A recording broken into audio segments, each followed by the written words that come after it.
Ever hate your job? Maybe it's boring, maybe your boss is awful, but at least your job doesn't come with a divine curse that could follow you into the afterlife. In ancient Egypt, some careers didn't just give you back pain. They gave you nightmares, ghost stories, and a serious chance of ending up on the wrong side of a god's bad mood. Forget the glamorous life of a pharaoh or the chill vibes of farming onions by the Nile. We're diving into the darkest, deadliest, and most terrifying jobs in Egyptian history. From tomb raiders who got more than they bargained for, to workers who built pyramids knowing they might not live to see payday. These weren't just jobs. They were full-time survival tests with bonus spiritual consequences. Let's take a tour through the ancient Egyptian careers that nobody wanted, but somebody had to do. Imagine clocking into work every morning to build a house for a dead guy. And not just any dead guy, a god king who expects his afterlife Airbnb to be perfect. Welcome to the life of a tomb builder in ancient Egypt. Now, working for the pharaoh sounds prestigious, until you realize your shift involves chiseling limestone in 100-degree heat, deep inside a pitch-black tunnel where the air is dust, your light is a flickering oil lamp, and the ceiling occasionally remembers it's made of rock and collapse. Ever hate your job? Maybe it's boring, maybe your boss is awful, but at least your job doesn't come with a divine curse that could follow you into the afterlife. In ancient Egypt, some careers didn't just give you back pain. They gave you nightmares, ghost stories, and a serious chance of ending up on the wrong side of a god's bad mood. Forget the glamorous life of a pharaoh or the chill vibes of farming onions by the Nile. We're diving into the darkest, deadliest, and most terrifying jobs in Egyptian history. From tomb raiders who got more than they bargained for, to workers who built pyramids knowing they might not live to see payday. These weren't just jobs. They were full-time survival tests with bonus spiritual consequences. Let's take a tour through the ancient Egyptian careers that nobody wanted, but somebody had to do. Imagine clocking into work every morning to build a house for a dead guy. And not just any dead guy, a god king who expects his afterlife Airbnb to be perfect. Welcome to the life of a tomb builder in ancient Egypt. Now, working for the pharaoh sounds prestigious, until you realize your shift involves chiseling limestone in 100-degree heat, deep inside a pitch-black tunnel where the air is dust, your light is a flickering oil lamp, and the ceiling occasionally remembers it's made of rock and collapses just to say hi. Tomb builders were part of elite crews, like the workers at Deir el-Medina, the village of artisans who carved out the Valley of the Kings. They were skilled, they were respected, they were also paranoid. Why? Because these weren't just construction sites, they were sacred zones. You messed up? The gods might notice. You took a break near the wrong amulet. That wasn't just bad luck, that was full-on spiritual malpractice. Builders were sworn to secrecy about the tomb layouts. Why? Because if you knew where the treasure was buried, you were automatically suspect number one if anything ever went missing. Imagine finishing a 30-year tomb project, only to get blamed for a heist 10 years later by some guy with a shovel and no alibi. And then there were the curses. We're talking real inscriptions on tomb walls like, "May the crocodile be against him in the water, the snake against him on land." Basically, don't touch this or we'll sick the entire animal kingdom on you. And not the cuddly kind. We're talking full-sized Nile crocodiles with anger management issues. But even if you followed the rules, the job itself was brutal. Long hours, toxic dust, collapsing tunnels, chronic joint pain. One medical papyrus literally lists stonemason's spine as a condition. Still think your 9 to 5 is rough? At least you're not spending your golden years chiseling a sarcophagus while praying the roof doesn't fall, or that a vengeful spirit doesn't follow you home for accidentally painting his nose crooked. So you've built a tomb, filled it with golden bling, sealed it with sacred spells, and written a giant "Do Not Disturb" sign in hieroglyphs. Perfect. Now all you need is someone crazy enough to stand outside and make sure no one ignores all of that. You think your night shift is creepy? Try standing guard outside a royal tomb at midnight, surrounded by jackals, whispering winds, and the constant threat of a curse that promises your spleen will melt if you blink the wrong way. Welcome to the job of a tomb guard. Part soldier, part scarecrow, part supernatural insurance policy. Tomb guards weren't just posted to keep out thieves. They were there to stop anything from disturbing the dead. And I mean anything: humans, animals, spirits, sandstorms, nosy neighbors, you name it. Their main tools: a spear, a torch, and an unspoken agreement with the gods to not pee their kilts every time they heard a noise in the dark. And these weren't quick shifts either. Guards were posted in remote valleys, sometimes weeks away from any real settlement. No snacks, no streaming, just you, the stars, and the ever-growing suspicion that the statue behind you just moved an inch. They also had to memorize curse formulas, not to use them, but to make sure nobody else did. If someone tried to sneak in and mutter a spell, it was your job to tackle them before the gods noticed, and you got smited for letting it happen. And the paranoia? Oh, it was real. Many tomb guards believed that just being near the pharaoh's burial site for too long could unbalance your car. Basically, mess up your soul's GPS and give you spiritual vertigo. That's not a job hazard you can file an HR complaint about. Worse still, tomb robbers were often armed and desperate. You weren't guarding a jewelry box, you were guarding an underground gold mine, and every thief thought they were starring in the original Ocean's 11. Except in this version, the security system includes divine wrath, collapsing tunnels, and a guard who hasn't slept in 3 nights. Bottom line, it was less honor to protect the king and more hope the jackals go for the other guy first. But what kind of person actually tries to break into a cursed tomb, dodge angry gods, and walk away with a bag of pharaoh-grade bling? Brace yourself. Next up, we meet the most daring and desperate crooks of ancient Egypt, the tomb robbers. Meet the tomb robbers of ancient Egypt. Part archaeologist, part thief, part adrenaline junkie with a shovel.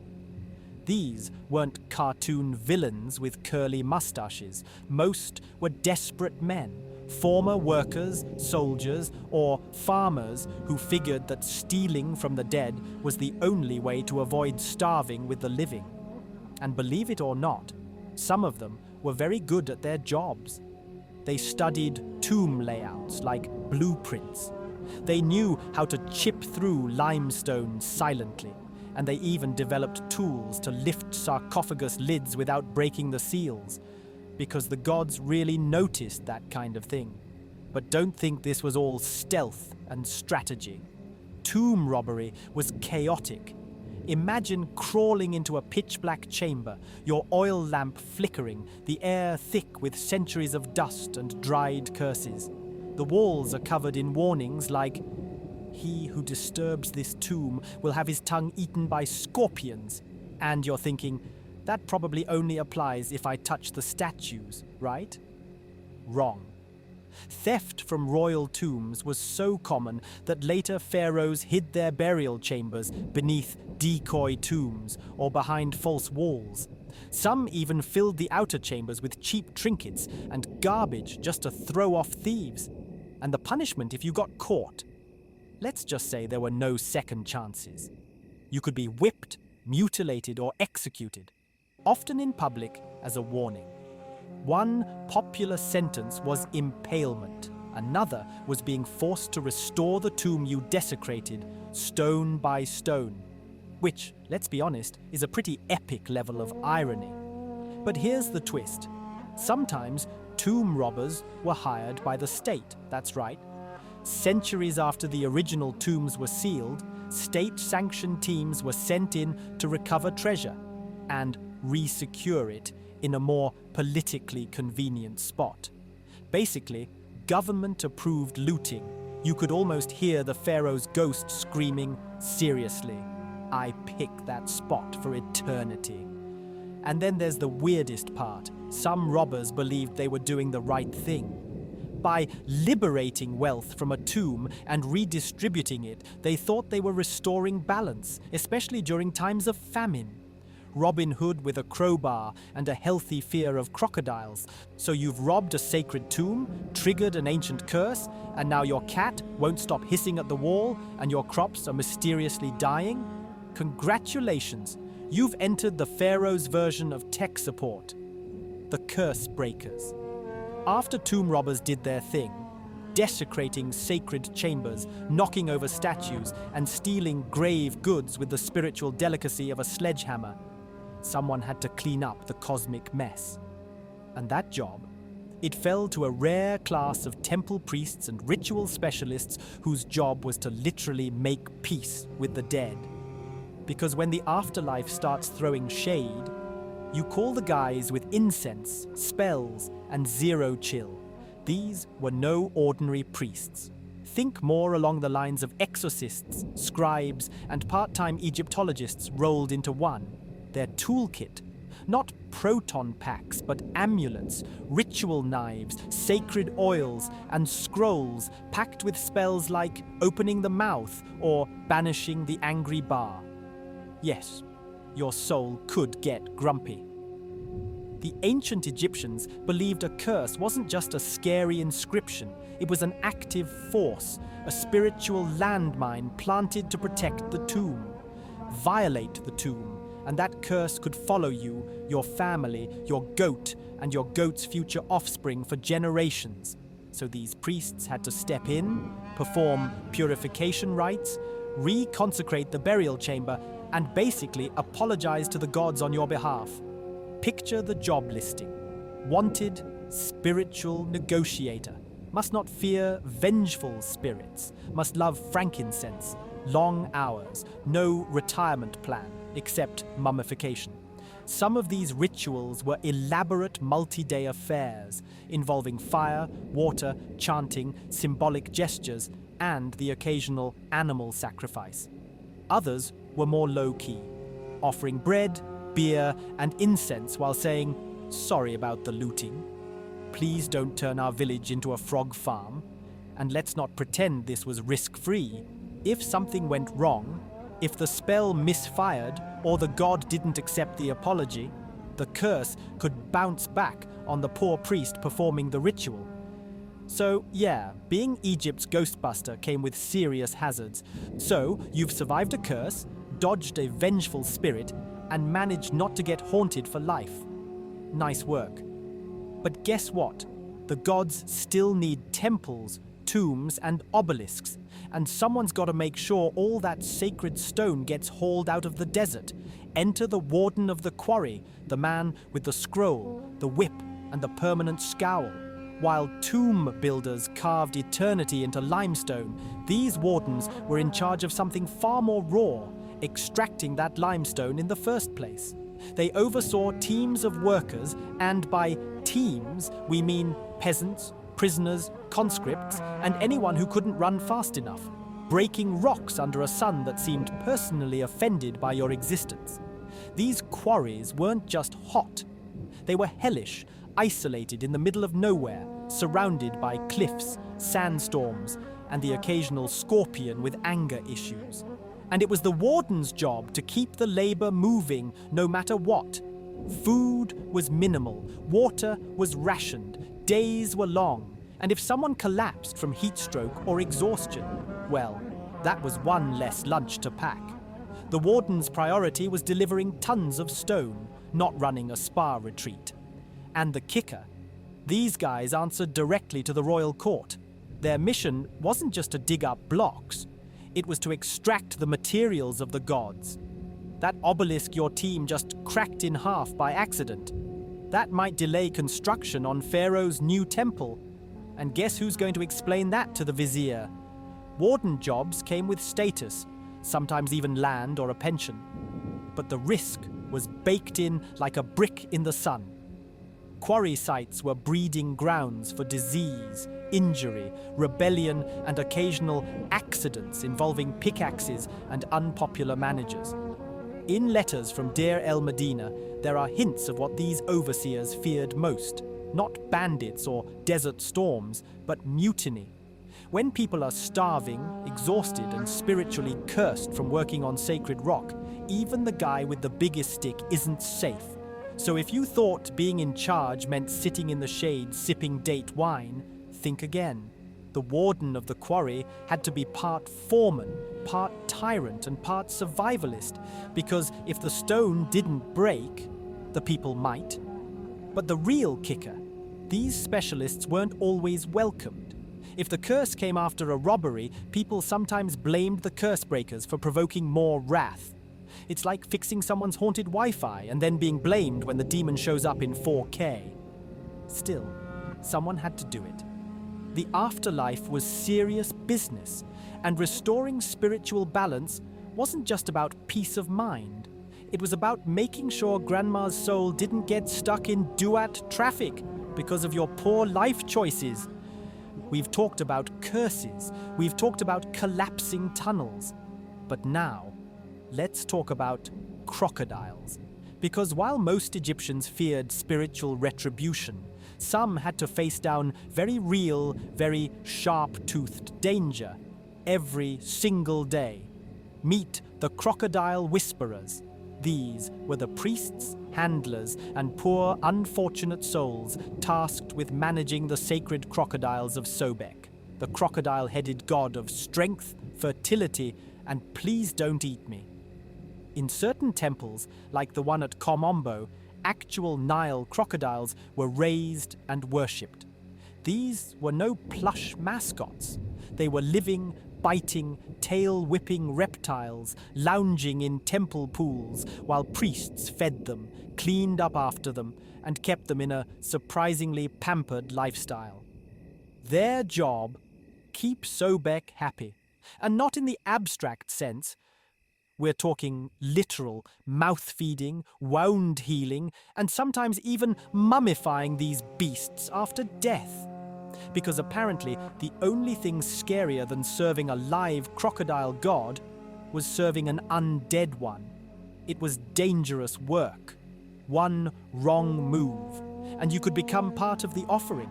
And yet, these priests weren't just caretakers. They were symbols of divine favor. If you could manage to walk daily among a dozen crocodiles without losing a toe, people figured the gods probably liked you. Oko. Still, let's be honest, no one fought to get this assignment. Imagine showing up for your first day at the temple and being told, "Welcome to the team. Here's your loincloth, here's your incense, and here's your 12-foot murder lizard. Good luck." Some even believed the crocodiles could sniff out spiritual impurity.